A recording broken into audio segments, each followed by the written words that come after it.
iPhones or Apple's iOS adoption rate when they push out a new OS starts out at like 85% on day one. Like, that's just crazy to me. I will never not have the latest OS on iOS. I will never see a video from The Verge or Engadget or Techno Buffalo, 10 features of iOS that you will never get on your current iPhone. I feel kind of free. We're still the kids we used to be. What is the deal, beautiful people? My name is Ramon. This is Lifestyles Defined. And on this channel, we talk about tech all day, every day.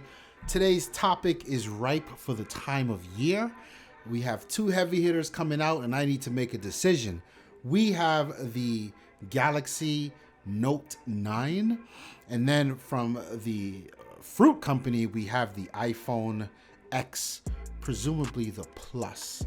Now, for you guys who don't know, I am firmly in the Android camp, and I blame this on Microsoft because Windows Phone is no longer, and here I am forced to make silly decisions because my OS of choice does not exist.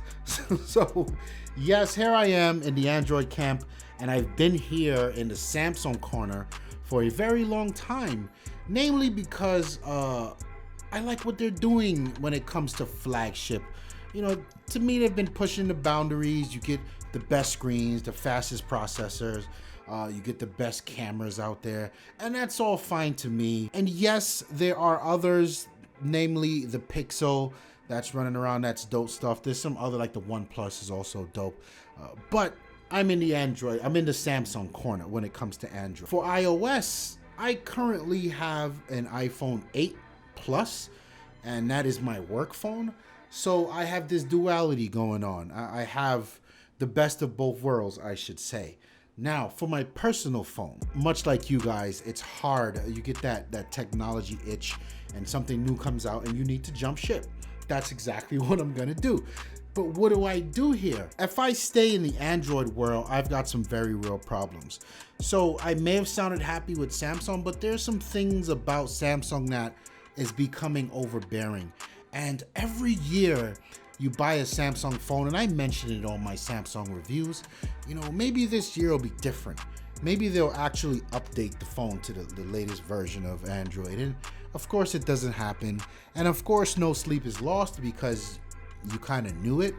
And you're like, okay, well, we knew that was gonna happen. Just move on with life. I'm kind of sick and tired of it.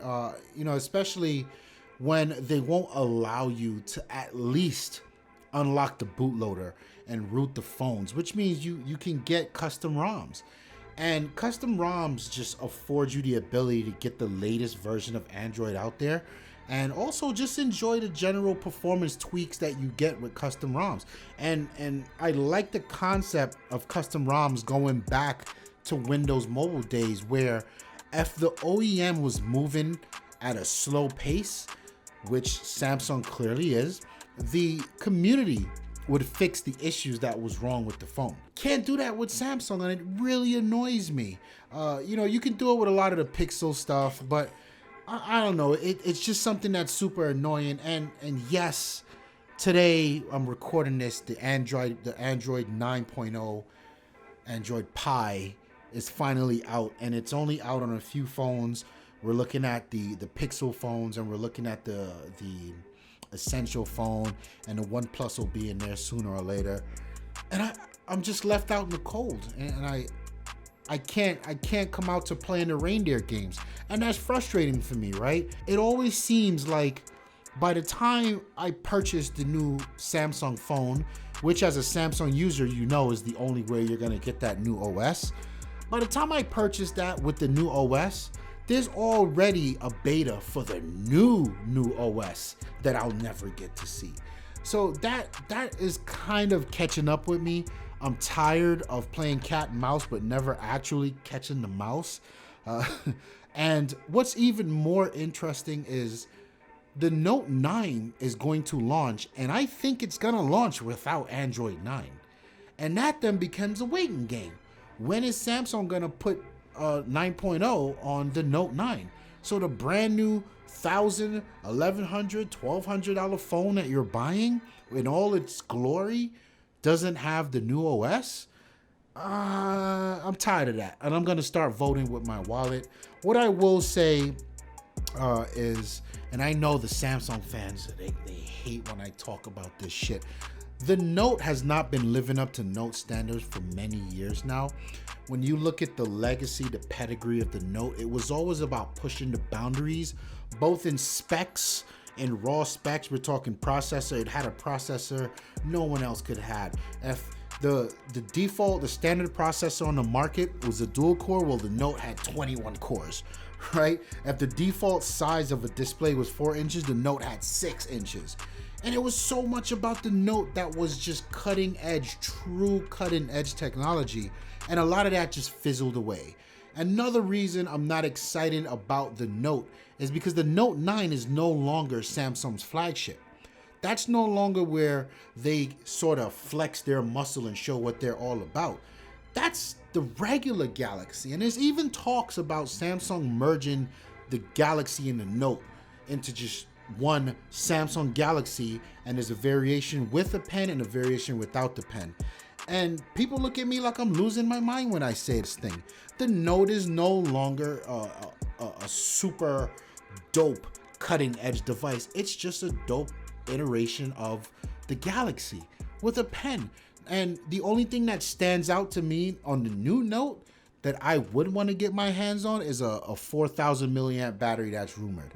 I don't see anything else about that thing that's gonna blow minds.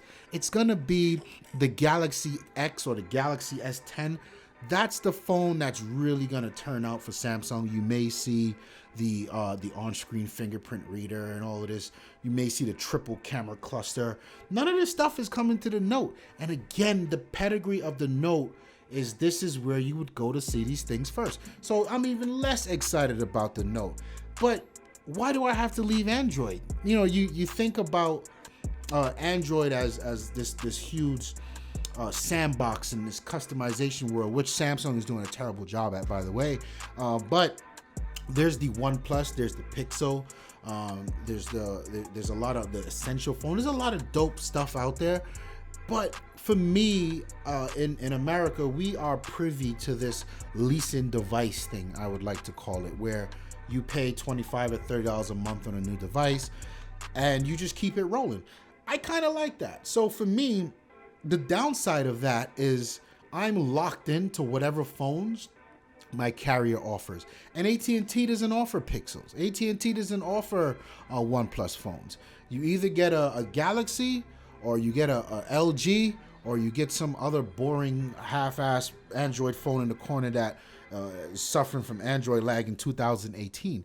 So there's a very real thing there. And then you start to look at the Pixel. So even back in the day when the Nexus 6P came out, when I left my Samsung Edge 6S Plus, God damn it.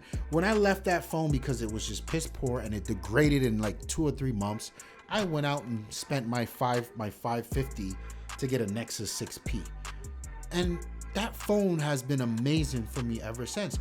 And I haven't used it since the Galaxy S8. And what's happening now is you look at the Pixel is not the same pedigree as the Nexus phones.